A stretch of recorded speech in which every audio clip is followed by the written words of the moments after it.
नमस्कार दोस्तों, स्वागत है आप सभी का हमारे YouTube चैनल पर। मेरा नाम है जितेंद्र और मैं लेकर आया हूं आपके लिए आज का द हिंदू अखबार का विश्लेषण। आज दिन है रविवार और डेट है सितंबर 10, 2023।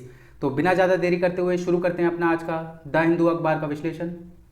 तो जैसा कि आप जानते हैं कि भारत के अंदर G20 समिट का आयोजन किया गया है न्यू दिल्ली के अंदर। तो कल शनिवार को और आज रविवार को 2 दिन इसकी बैठक होनी है और बैठक में हिस्सा लेने बाहर के देशों से बहुत सारे प्रधानमंत्री, प्रेसिडेंट और रिप्रेजेंटेटिव वगैरह पहुंचे हैं भारत। अब आज का जो न्यूज़पेपर होने जा रहा है तो वो G20 के ऊपर ही होने जा रहा है, क्या क्या फैसले लिए गए हैं। तो आप हमारे साथ बने रहें। न्यूज़पेपर शुरू करने से पहले हम थोड़ा G20 को वर्ल्ड मैप के अंदर समझ लेते हैं। जो नक्शे दिखाए गए हैं ये G20 की मेंबर कंट्रीज़ हैं। तो हम नॉर्थ अमेरिका से चालू करते हैं। तो नॉर्थ अमेरिकन कॉन्टिनेंट से कनाडा, यूनाइटेड स्टेट्स और मैक्सिको। साउथ अमेरिकन कॉन्टिनेंट से ब्राज़ील, अर्जेंटीना। साउथ अफ्रीका, यहाँ हमें अफ्रीकी देशों से देखने को मिल रहा है। यूरोप की हम बात करेंगे तो United kingdom, Germany, France, Italy और यहाँ पर यूरोपियन संघ भी शामिल है। यूरोपियन यूनियन ये भी G20 का मेंबर है। यूरोपियन यूनियन बेसिकली एक ग्रुप है यूरोपियन कंट्रीज़ का, तो ये एक पूरा ग्रुप भी G20 का मेंबर है। इसके बाद मिडिल ईस्ट में हम देखेंगे तो सऊदी अरेबिया, टर्की हमें देखने को मिलेगा। नॉर्थ एशिया में हम रशिया को पाएंगे। साउथ एशिया में इंडिया G20 का मेंबर है। इसके बाद हम ईस्ट एशिया की बात करेंगे तो China, south Korea, Indonesia, Japan और ऑस्ट्रेलियन कॉन्टिनेंट की बात करेंगे तो ऑस्ट्रेलिया। तो ये कुल मिलाकर 19 देश हैं और एक यूरोपियन यूनियन संघ है। ये G20 इकोनॉमीज का मेंबर है। अब आज का जब हम न्यूज़पेपर कवर करेंगे तो कल कुछ अहम फैसले लिए गए हैं G20 मीटिंग के अंदर, जो समिट हुई है भारत के अंदर।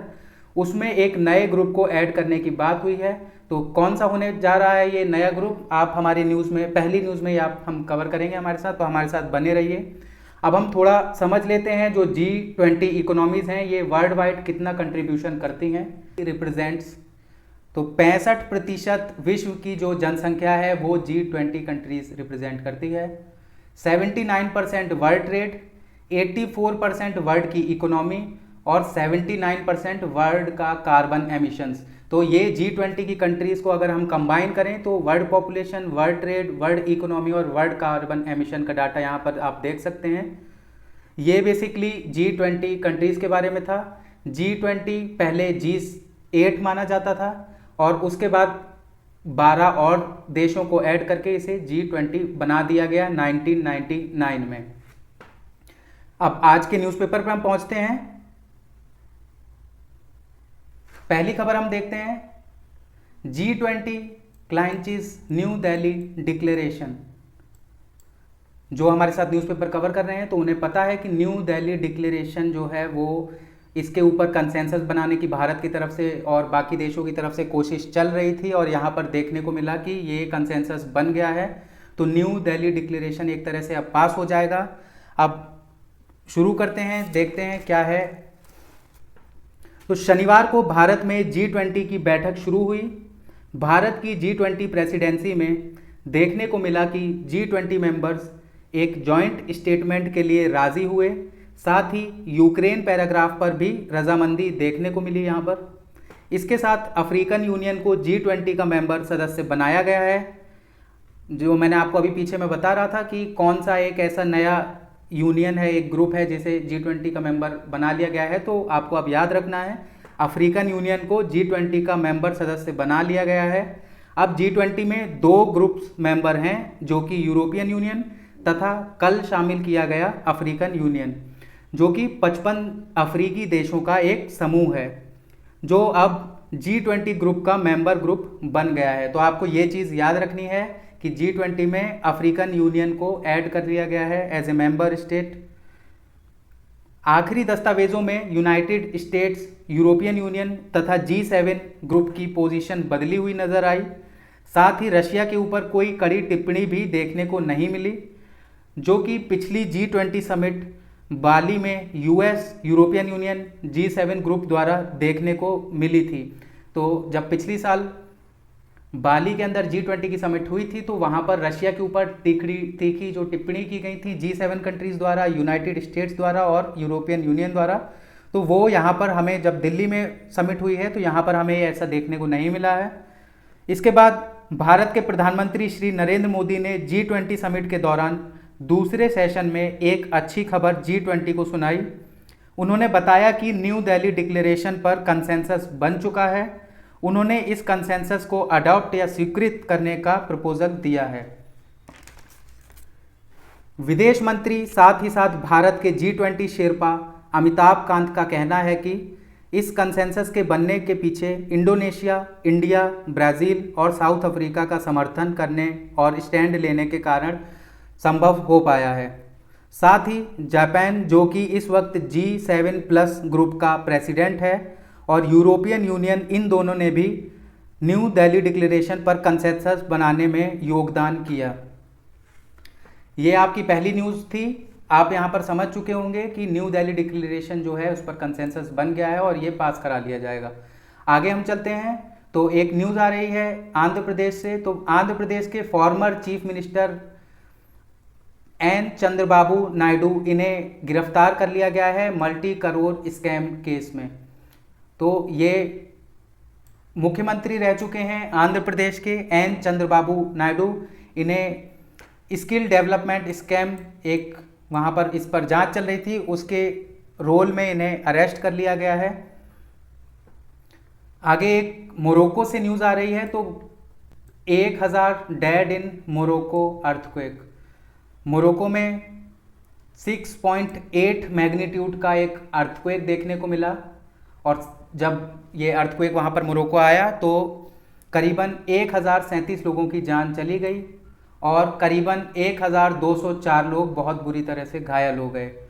अब आपको अपने एग्ज़ाम पॉइंट ऑफ व्यू से समझना है मोरक्को के बारे में, तो हम मैप में देखते हैं।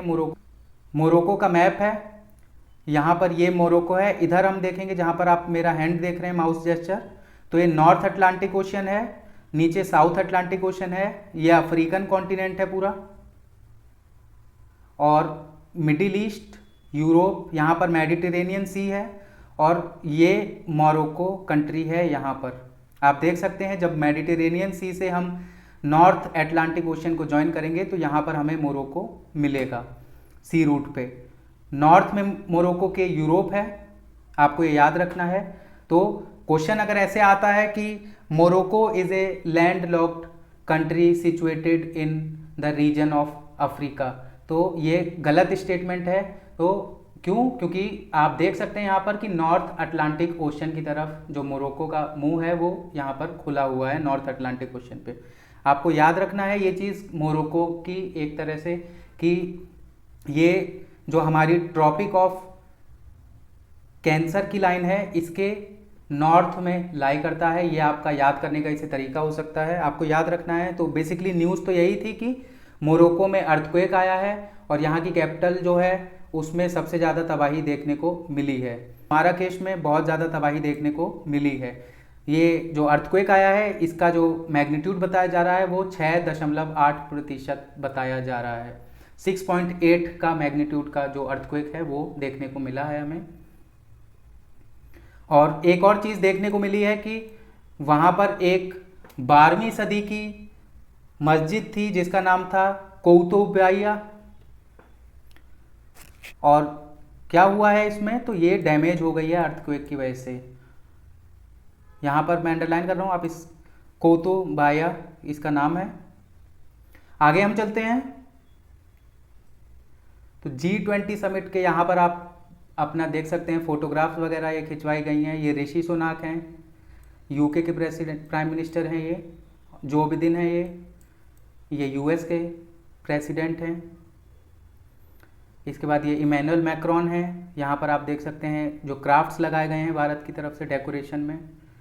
और ये भारत की इकोनॉमी मिनिस्टर हैं Nirmala Sitharaman.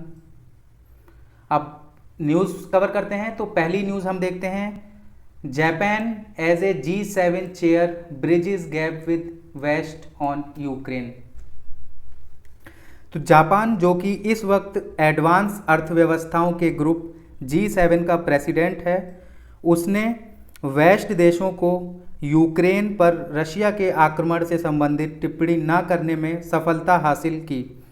G20 new Delhi leaders declaration के अंदर। इससे देखने को मिला कि न्यू दिल्ली डिक्लेरेशन में रशिया के यूक्रेन पर आक्रमण की बात नहीं लिखी गई, जो कि पिछली G20 बाली समिट में वेस्ट देशों द्वारा देखने को मिली थी। मैं आपको ये बता चुका हूँ। इसके बजाय जापान ने UN चार्टर्स और शांति बनाने के संदेश पर ज़्यादा ध्यान केंद्रित किया। यहाँ पर जापान इंडिया बायलैटरल, जिसे हम हिंदी में कहते हैं द्विपक्षीय वार्ता, देखने को मिली। भारत के प्रधानमंत्री की मुलाकात जापान के प्रधानमंत्री से हुई। भारत और जापान के बीच एक एग्रीमेंट भी साइन हुआ, जिसके तहत जो भारत जापान के बीच 400 बिलियन येन, करीबन 22,400 करोड़ रुपए का समझौता है Mumbai Ahmedabad high speed rail corridor को लेकर, उसमें 5वीं फंडिंग पर सहमति बनी। तो ये बेसिकली जापान और इंडिया के जो प्राइम मिनिस्टर हैं इनकी मुलाकात हुई। और आप जानते हैं कि भारत के अंदर बुलेट ट्रेन्स की बात बहुत होती है, तो जापान के साथ मिलकर भारत बुलेट ट्रेन्स बना रहा है। मुंबई से Ahmedabad high speed rail corridor इसका नाम रखा गया है, जहाँ पर ये बनाई जा रही है, जहाँ से पास होगी। तो जो फंडिंग है वो जापान कर रहा है और ये 5वीं इंस्टॉलमेंट भेजने की बात प्रधानमंत्री ने जापान के प्राइम मिनिस्टर से की। अब अगली न्यूज़ देखते हैं हम। अगली न्यूज़ जब हम देखते हैं तो launch of global biofuels alliance a key movement in quest for clean energy, says PM। अब यहाँ पर क्या देखने को मिला है समिट के अंदर कि एक अलायंस बनाया गया है बायोफ्यूल्स को लेकर। तो हम शुरू करते हैं इसे। शनिवार को भारत ने एक ग्लोबल अलायंस का गठन किया। इस ग्लोबल अलायंस को नाम दिया गया ग्लोबल बायोफ्यूल्स अलायंस। भारत के प्रधानमंत्री द्वारा बाकी देशों से आग्रह किया गया कि वो इस नए अलायंस को ज्वाइन करें और उन्होंने एक गुजारिश के तहत सभी देशों से पेट्रोल में 20% इथेनॉल मिलाने पर जोर दिया और उन्होंने कहा कि भारत की नीति को विश्व में उपयोग करने की चाह जो थी, जो भारत की चाह है, उसे जाहिर किया उन्होंने वहाँ पर। ये अलायंस मिस्टर मोदी द्वारा लॉन्च किया गया है।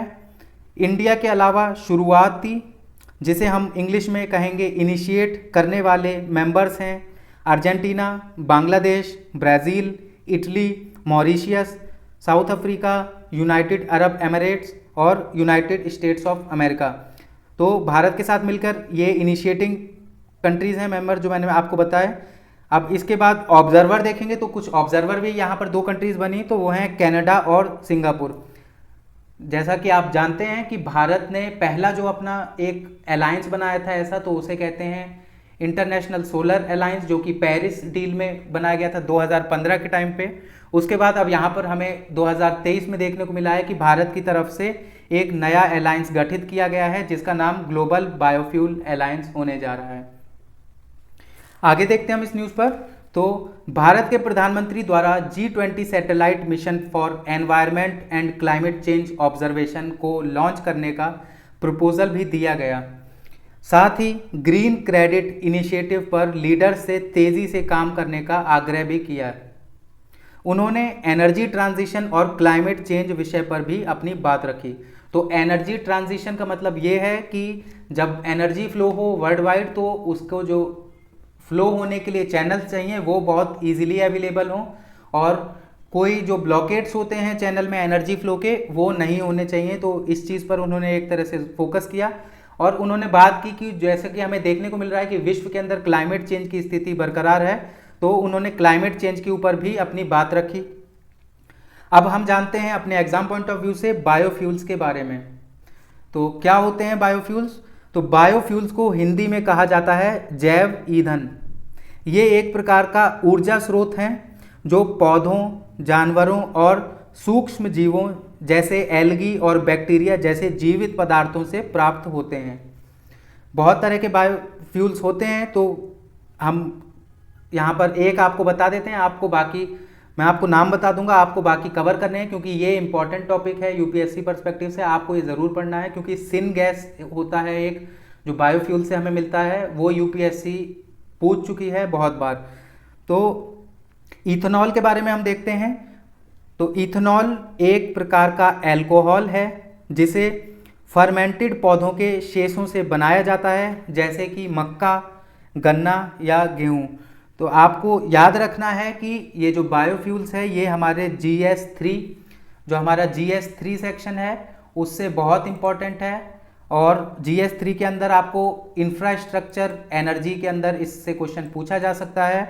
और दूसरा जो टॉपिक जिसके अंदर इससे क्वेश्चन पूछा जा सकता है तो एनवायरमेंटल कंजर्वेशन से आपसे इसमें क्वेश्चन पूछा जा सकता है। ये GS3 में बहुत इंपॉर्टेंट है।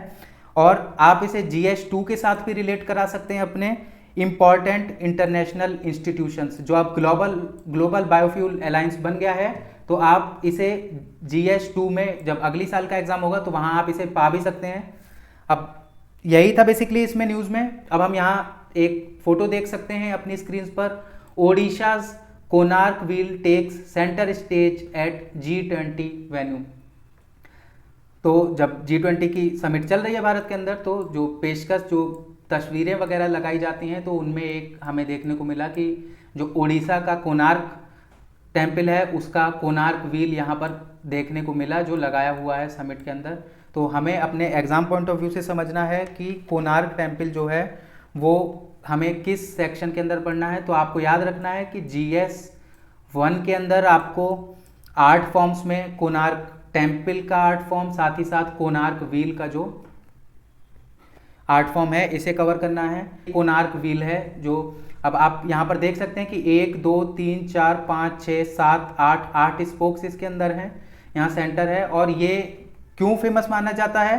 क्योंकि ये दिन का पहर अभी भी बताता है। ये एक तरह से साइंटिफिकली डिजाइंड आर्किटेक्चर है भारत का जो एंशियंट टाइम का है। अब हम थोड़ा समझ लेते हैं। तो कोणार्क सूर्य मंदिर भारत के उड़ीसा राज्य के पूर्वी तट पर स्थित एक हिंदू मंदिर है। यह मंदिर सूर्यदेव को समर्पित है और इसकी स्थापना शैली कलिंग शैली है। तो आपको याद रखना कि कलिंग स्टाइल में इसे बनाया गया है। कोणार्क सूर्य मंदिर अपनी भव्यता और शिल्प कला के लिए प्रसिद्ध है और इसे भारत के सबसे महत्वपूर्ण ऐतिहासिक और सांस्कृतिक स्थलों में से एक माना जाता है। कोणार्क सूर्य मंदिर का निर्माण 13वीं शताब्दी में पूर्वी गंग वंश के राजा नरसिम्हदेव प्रथम ने करवाया था। तो आपको याद रखना है कि कोणार्क सूर्य मंदिर कब निर्माण हुआ था? तो 13वीं शताब्दी में निर्माण हुआ था इसका। और किसने करवाया था? तो राजा नरसिंहदेव प्रथम ने इसका निर्माण करवाया था।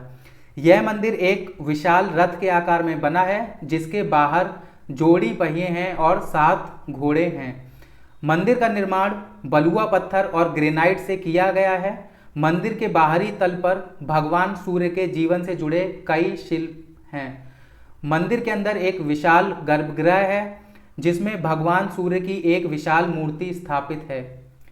कोणार्क सूर्य मंदिर 1984 में यूनेस्को की विश्व धरोहर स्थल घोषित किया गया था। यह आपको इंपॉर्टेंट याद रखना है कि जो कोणार्क सन टेम्पल है ये 1984 के अंदर यूनाइटेड नेशन की जो यूनेस्को संस्थान है उससे जो वर्ल्ड हेरिटेज का इसे टैग मिल चुका है। अब मंदिर को कई बार विनाश का सामना करना पड़ा। 16वीं शताब्दी में पुर्तगाली आक्रमणकारियों ने मंदिर पर आक्रमण किया और इसे नष्ट करने का प्रयास किया। 18वीं शताब्दी में एक चक्रवात ने मंदिर को और अधिक नुकसान पहुंचाया। आज भी कोणार्क सूर्य मंदिर एक लोकप्रिय पर्यटन स्थल है। मंदिर के आसपास कई पुरातात्विक स्थल हैं जिनमें सूर्य मंदिर के अवशेष, एक पुराना किला और एक समुद्री तट शामिल हैं।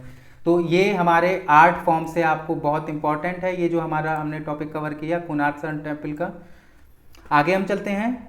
G20 leaders declaration notes need for more finance to arrest global warming. अब ये चीज़ें तो ज़्यादातर देखने को हर समिट, जो भी इंटरनेशनल समिट होती है आजकल वर्ल्ड के अंदर, तो उसमें देखने को ज़रूर मिलता है कि क्लाइमेट चेंज, ग्लोबल वार्मिंग, इन सब की बात होती ही होती है। यहाँ पर भी जब G20 की समिट चल रही है तो यहाँ पर भी हमें देखने को मिला कि ग्लोबल वार्मिंग की बात हुई। और क्या बात हुई है यहाँ पर कि एक डिक्लेरेशन में लिखा गया है कि जो फाइनेंस हैं ग्लोबल वार्मिंग से निपटने के लिए जो हमें चाहिए विश्व के अंदर, वो हमें ज़्यादा चाहिए और ज़रूरी है कि हमें बहुत जल्दी फाइनेंस कलेक्ट करने पे काम कर देना चाहिए। साथ में मिलकर। अब जो लिखा गया है तो कितना लिखा गया है, 5.8 से 5.9 ट्रिलियन डॉलर हमें चाहिए अगर हम चाहते हैं कि 2030 के पहले हम जो क्लाइमेट का पीक है उसे रीच कर सकें। क्लाइमेट चेंज का जो हमारा पीक होने जा रहा है उसे हम एक टारगेट रख रहे हैं कि 2030 के अंदर उसे रीच कर सकें। इसके बाद जो पीक है वो खत्म हो जाए। पीक का बेसिकली मतलब होता है कि जैसे मान लीजिए प्रदूषण यहाँ से चालू हुआ और ये इसकी पीक पहुँच गई, इसके बाद अनुमान माना जाता है कि अब प्रदूषण की जो वो है वो गिरने लगेगी। और ये होता क्यों है, ये डेवलपमेंट के कारण जो पीक आती है, ये डेवलपमेंट, अब जब चाइना और इंडिया दोनों डेवलपिंग कंट्रीज़ हैं और बड़ी कंट्री हैं, तो ये पीक जो है अभी चाइना की भी नहीं आई है ना ही इंडिया की आई है। तो यहाँ बात की गई है कि हमें करीबन 5 से 6 ट्रिलियन डॉलर चाहिए 2030 से पहले पहले, ताकि हम जो डेवलपिंग कंट्रीज़ हैं इनकी मदद कर सकें और जो क्लीन एनर्जी टेक्नोलॉजी है 2030 तक लागू करने का जिसका हमारा टारगेट है उसे लगा सकें, ताकि जो विश्व का एक ग्लोबल एजेंडा बना है नेट ज़ीरो रीच करने का 2050 तक उसे हम पा सकें।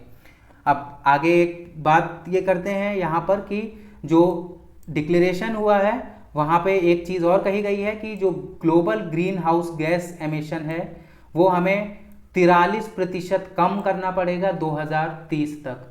अपना हमें जो टारगेट रीच करना है अगर 1.5 डिग्री सेल्सियस का, तो हमें 43% जो हमारा ग्रीन हाउस गैस का एमिशन है उसे कम करना पड़ेगा। और जो ग्लोबल पीकिंग है वो हमें 2030 की जगह 2025 के अंदर लानी पड़ेगी, कि इसके 2025 के बाद हमें ना देखने को मिले कि कोई देश पीक कर रहा है ग्लोबली इसे जो हमारा एमिशन होता है कार्बन का उसके ऊपर। अब यही है बेसिकली इसमें। तो यहाँ पर फाइनेंस की बात की गई कि जो फाइनेंस है G20 के अंदर बात हुई कि जो फाइनेंसिंग की बात है ग्लोबल वार्मिंग को अरेस्ट करने के लिए, तो उस पर हमें बहुत जल्दी काम करना चाहिए। और इसको देखकर जहाँ पर इसे फॉर्मली एक तरह से राइट डाउन भी किया गया है एजेंडा के अंदर। आगे फाइनेंस ट्रैक से न्यूज़ आ रही है, तो G20 में जो क्रिप्टो रेगुलेशन की बात हो रही थी, जो हमारे साथ न्यूज़पेपर कवर कर रहे हैं उन्हें पता है, तो क्रिप्टो रेगुलेशन की बात चल रही थी कि एक भारत कोशिश कर रहा है कि एक कंसेंसस बनाया जाए सब कंट्रीज़ के साथ मिलके कि एक कोई ऐसा प्लेटफॉर्म बनाया जाए विश्व के अंदर जिससे क्रिप्टो करेंसीज जो हैं इन्हें रेगुलेट करना बहुत आसान हो जाए। क्योंकि देखने को मिला था कि जो क्रिप्टो करेंसी हैं इनसे जो इलीगल एक्टिविटीज़ होती हैं वो बहुत ज़्यादा होती हैं, जैसे ड्रग्स की, टेररिज्म की। तो देखने को मिलता है कि क्रिप्टो रेगुलेशन इस वक्त विश्व के अंदर बहुत ज़रूरी है और उसी को लेकर भारत एक कोशिश कर रहा है कि जो G20 का ग्रुप है ये क्रिप्टो रेगुलेशंस की बात सुने और एक विश्व के अंदर एक रेगुलेटरी हमें मैकेनिज्म बनाने की ज़रूरत है जिससे हम क्रिप्टो करेंसी को रेगुलेट कर सकें।